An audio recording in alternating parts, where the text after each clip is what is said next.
Baik, untuk pertama sekali saya akan menjelaskan mengenai stack dan align, di mana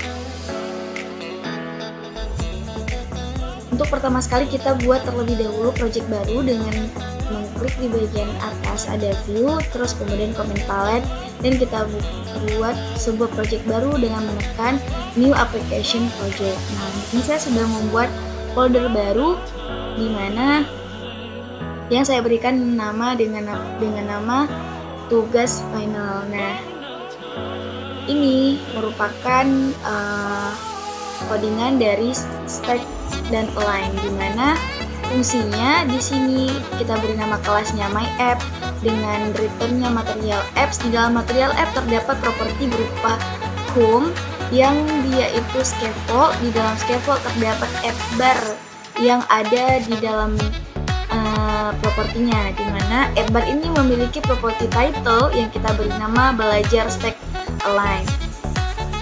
Nah, pada scaffold sendiri terdapat pula properti yang berupa body yang kita beri dengan kelas atau widget, yaitu berupa stack, di mana fungsi stack ini ialah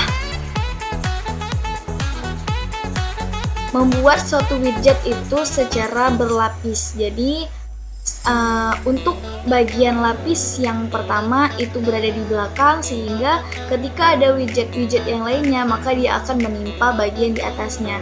Beda halnya dengan row dan column, di mana row widgetnya akan terbentuk atau akan membentuk widget-widget yang ke samping tanpa menimpa widget yang lainnya. Begitu juga dengan column, di mana column akan membentuk widget-widget namun dia menurun tanpa menimpa widget yang lainnya. Beda halnya dengan stack yang dia ini berfungsi atau fungsi dari stack ialah menimpa widget-widget yang lainnya. Kemudian di sini kita kasih fleksibelnya itu satu yang dibungkus dengan column, kemudian di mana column ini terdapat row yang berisikan kontainer berwarna putih dan juga warna hitam 12. Nah, adapun fungsi list view ialah untuk scroll atau untuk agar tulisan yang banyak dapat di scroll atau dilihat lebih banyak, di mana di sini kita buat dia dengan widget yang dibungkus dengan column yang di dalamnya terdapat kontainer yang marginnya itu 10 untuk atas, kiri, kanan, dan bawahnya. Kemudian ada child yang berupa widget text yang berisikan tulisan. Ini adalah lapisan kedua dengan style teksnya yaitu font size-nya 30. Kita ulang-ulang sebanyak-banyaknya agar nanti terlihat bahwa tulisan itu dapat dilakukan scroll. Nah, align di sini berfungsi untuk meletakkan, di mana letak text button ini letaknya itu ada di mana. Karena align ini berfungsi untuk memposisikan widget yang kita mau, apakah dia ada di bottom center, bottom left, bottom right, atau top left, top right, dan lain sebagainya. Dimana di sini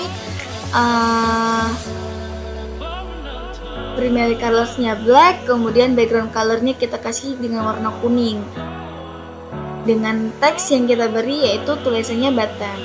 Nah, di sini ada on press.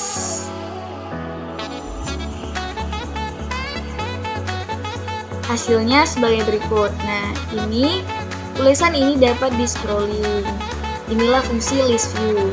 Yang di belakang sana ada background yang terlihat warnanya selang-seling, yaitu warna putih dan warna abu-abu. Ini merupakan stack bagian dari column dan row. Nah, untuk button ini berupa text button yang kita beri dia alignment yang posisinya itu di bagian bawah tengah. Ini app bar yang kita beri nama atau kita beri title tadinya dengan title belajar stack align.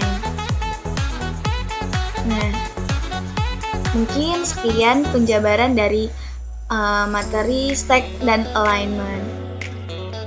Di sini saya akan menjelaskan mengenai animation dan gesture detector. Nah, untuk pertama sekali kita buat sebuah folder baru, di mana saya sudah membuat folder baru yang saya beri nama dengan animation dan gesture detector.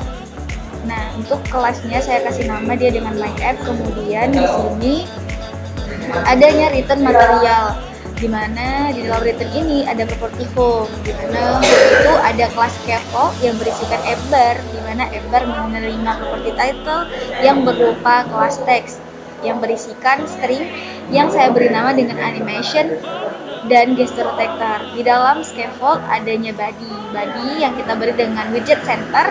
Di dalamnya ada child yang berupa animated container yang berisikan durasi, tinggi dan juga lebar, di mana tingginya saya beri nilainya random dan juga lebarnya saya beri dengan nilainya random. Kemudian di dalam animated container ini ada color. Di dalam color ini ada property color dot ARGB, karena di sini saya menggunakan warna dari ARGB, di mana A itu berupa alpha, R itu red, green, dan blue.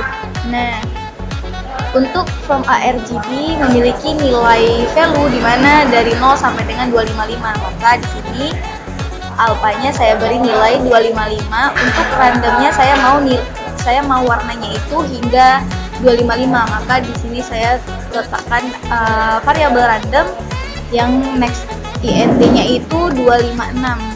Sama halnya dengan green dan juga blue.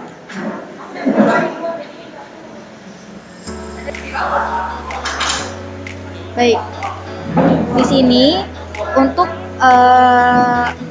versi Flutter yang saya miliki, dia tidak menerima color yang di luar, yang langsung ada di dalam kelas animated container, di mana dia hasilnya itu null, di mana di dalam animated container adanya sebuah properti berupa decoration. Nah, maka kita beri decoration dulu, yang dimana decoration ini menerima box decoration, kelas box decoration. Maka color ini semuanya saya pindahkan ke dalam box decoration. Nah, barulah dia tidak null lagi. Kita rapikan terlebih dahulu.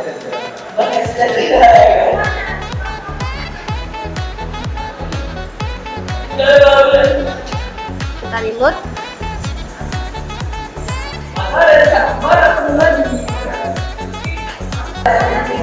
Nah, setelah saya beri decoration yang memiliki kelas box decoration, maka barulah dia muncul, tidak null lagi seperti yang sebelumnya. Nah, di sini animated container kita bungkus dengan widget baru yang kita beri nama yaitu gesture detector.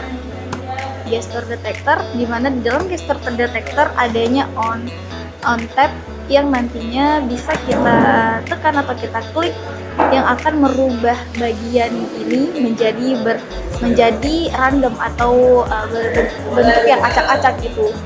Kemudian kita kasih dia set state agar adanya perubahan, biar dia terrefresh seperti itu. Nah, jadi sekarang ini sudah bisa dimunculkan dengan animasi yang berupa animasi itu random. Inilah fungsi gesture detector. Ketika diklik maka dia akan berubah secara random. Sedangkan animated container itu adalah animasi yang dimunculkan dari setiap kali kita melakukan klik pada bagian gesture detectornya. Sekian dari penjelasan dari saya. Saya ucapkan terima kasih banyak. Wassalamualaikum warahmatullahi wabarakatuh.